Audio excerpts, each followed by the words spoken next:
Hello बच्चों, आज की हमारी वीडियो है वर्कशीट 12 11th ऑफ नवंबर की साइंस सब्जेक्ट के लिए क्लास 7th की। And today's topic is saprotrophs. आज का हमारा टॉपिक है saprotrophs. Now let us discuss what are सेप्ट्रोट्रॉप्स।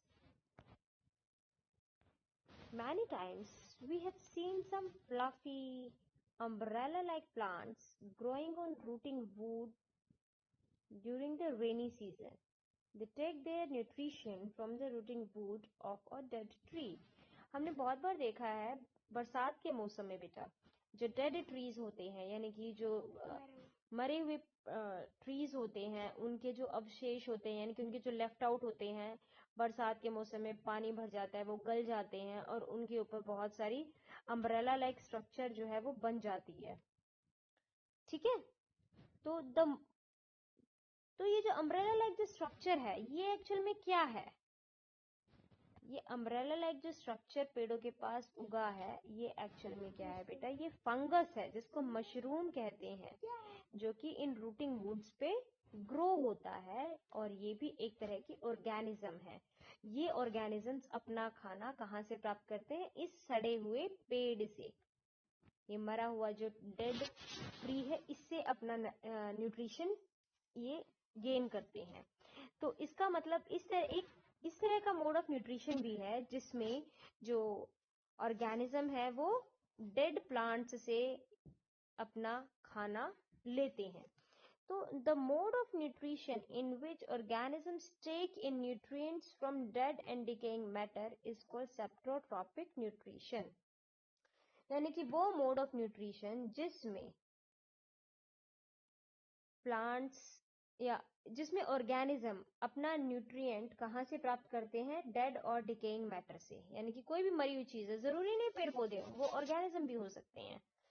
ठीक है, वहां से अगर वो अपना खाना प्राप्त कर रहे हैं तो इसका मतलब वो क्या है? वो सेप्ट्रोट्रॉपिक न्यूट्रिशन मोड ऑफ न्यूट्रिशन का यूज कर रहे हैं। और इस तरह के जो ऑर्गेनिजम्स होते हैं जो सेप्ट्रोट्रॉपिक मोड ऑफ न्यूट्रिशन यूज करते हैं उनको क्या कहते हैं? सेप्ट्रोट्रॉप्स कहते हैं। क्या कहते हैं उनको? सेप्ट्रोट्रॉप्स। ठीक है, इनके एग्जाम्पल्स आपको दे रखे हैं। एग्जाम्पल्स क्या क्या हैं हमारे पास? एग्जाम्पल्स हैं fungi, mushroom, bread mould and yeast. ये है वो एग्जाम्पल्स। ब्रेड मोल्ड जो ब्रेड के ऊपर ग्रीन ग्रीन पार्ट लग जाता है।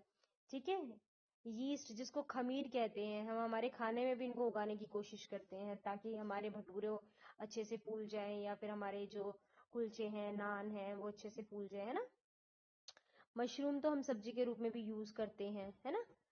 और फंगी, ये सब क्या है? ये सारे सेप्ट्रोट्रॉप्स हैं जो सेप्ट्रोट्रॉपिक मोड ऑफ न्यूट्रिशन से अपना खाना प्राप्त करते हैं। ठीक है बेटा।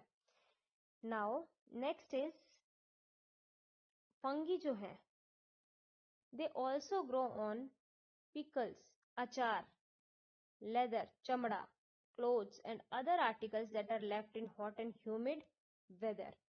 तो जो गर्म और ह्यूमिड मतलब जहां पर पानी ज्यादा होता है, यानी कि बरसात के दिनों में, क्योंकि मौसम में ज्यादा नमी होती है, उस समय हमारे अचार पे, चमड़े पे, कुछ कपड़ों पर भी, या और भी बहुत सारी ऐसी चीजें होती है जिन पे क्या लग जाती है? फंगी लग जाती है, जिसको हम फफूंदी बोलते हैं, वो लग जाती है। अगर क्योंकि उनको क्या चाहिए? थोड़ी सी गर्मी और थोड़ा सा चिपचिपापन यानी कि नमी, जो फंगी के लिए बहुत ही अच्छी कंडीशंस हैं सरवाइव करने के लिए, जिंदा रहने के लिए। ठीक है, तो ड्यूरिंग द रेनी सीजन, तो बरसात के दिनों में, दे स्पॉइल मैनी थिंग्स, वो बहुत सारी चीजों को खराब कर देते हैं। The fungal spores are generally present in the air, they land on wet and warm things, they germinate and grow. और जो हमारी फंगल स्पोर्स होते हैं ये ज्यादातर हवा में मौजूद होते हैं, ये हर समय आपको हवा में मिलेंगे, लेकिन बरसात के दिनों में इनको अच्छी कंडीशंस मिल जाती है, गर्म जगह मिल जाती है, और नमी भी मिल जाती है, तो ये इनके सर्वाइवल के लिए, इनके जिंदा रहने के लिए बहुत अच्छी कंडीशन है। और ये उसमें जर्मिनेट भी कर जाते हैं और अपनी संख्या को बढ़ा लेते हैं और सारी चीजों को खराब कर देते हैं। ये जरूरी नहीं है कि ये हमेशा खराब ही होते हैं, इनके कुछ बेनिफिट्स भी होते हैं। तो अब हम इनके बेनिफिट्स के बारे में देखते हैं। Fungi can be useful also, ये यूजफुल भी होते हैं और हार्मफुल भी होते हैं। जैसे कि मशरूम है, mushroom are eaten as vegetable, mushroom को हम वेजिटेबल की तरह यूज करते हैं। Yeast is use for producing alcohol, yeast का यूज हम एल्कोहल प्रोड्यूस करने के लिए भी करते हैं, ठीक है। And some fungi like penicillium fungus, कुछ फंगी ऐसे होते हैं जैसे कि पेनिसिलियम फंगस है, उसका हम यूज करते हैं in making an antibiotic penicillin, यानी कि दवाइयां बनाने में भी हम इनका इस्तेमाल करते हैं। तो देखिए, जहां पर ये हमारे खाने को खराब करते हैं, हमारे जूतों को, हमारे चमड़ों को खराब करते हैं, वहीं ये हमारी दवाइयां बनाने में भी हेल्प करते हैं, वहीं हम इनको खाते भी हैं, मशरूम जैसे है, वहीं हम इनको अल्कोहल प्रोड्यूस में भी हम इनका यूज करते हैं।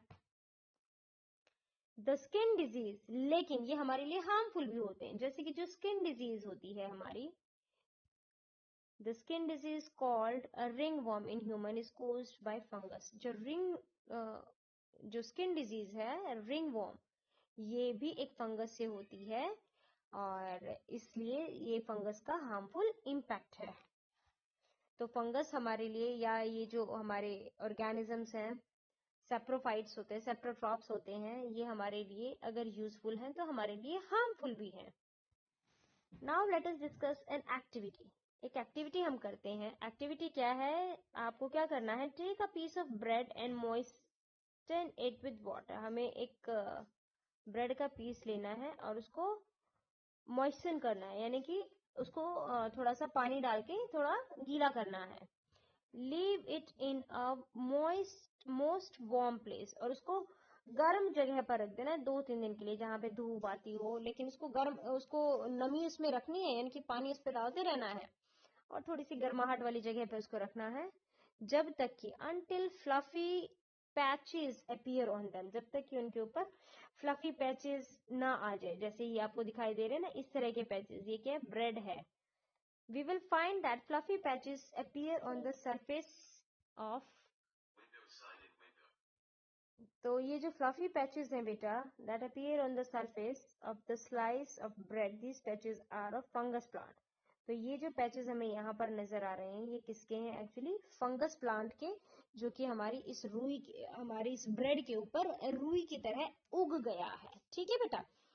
अब बारी आती है एक और हमारा मेन जो है पार्ट बच गया, वो क्या है, हमारे सिम्बायोसिस या symbiotic association. What is symbiosis, देखो बेटा, कुछ प्लांट्स और कुछ ऑर्गेनिज्म कहना चाहिए मुझे, उनका आपस में क्या होता है, लिंक होता है, वो एक दूसरे के साथ रहकर ही सरवाइव कर पाते हैं। जैसे कि some organisms live together and share both shelter and nutrients, बहुत सारे ऑर्गेनिजम्स ऐसे हैं जो एक दूसरे के साथ अपना शेल्टर यानी कि अपना घर और अपना न्यूट्रिएंट्स यानी कि अपना खाना शेयर करते हैं। और इस तरह की जो रिलेशनशिप होती है, यानी कि वो ऑर्गेनिज्म जो इकट्ठे हैं, एक जगह पर रह रहे हैं और एक दूसरे से खाना एक्सचेंज कर रहे हैं या एक दूसरे की हेल्प कर रहे हैं किसी तरह से, इस तरह का जो लिंकेज है ऑर्गेनिजम्स के बीच में, वो क्या कहलाता है, सिम्बायोसिस कहलाता है। और इस तरह के जो प्लांट्स होते हैं वो क्या कहलाते हैं, सिम्बायोटिक प्लांट्स कहलाते हैं। क्या कहलाते हैं, सिम्बायोटिक प्लांट्स, ठीक है बेटा।